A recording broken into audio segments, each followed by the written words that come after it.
Hey there everyone, Azhar here, back again with another video tutorial, Swift for Beginner Part 2.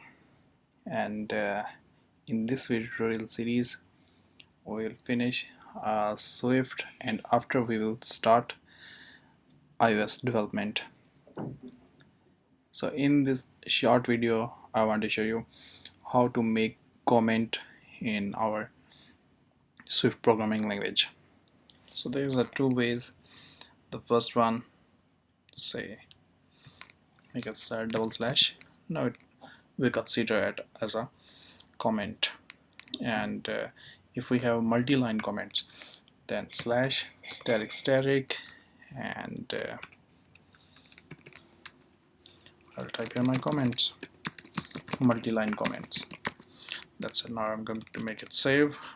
If I play, it's giving me nothing here, and you can see that this line which I made as a comment, it's no more appear here, and only one print where we print our number 2 plus 2 is coming here.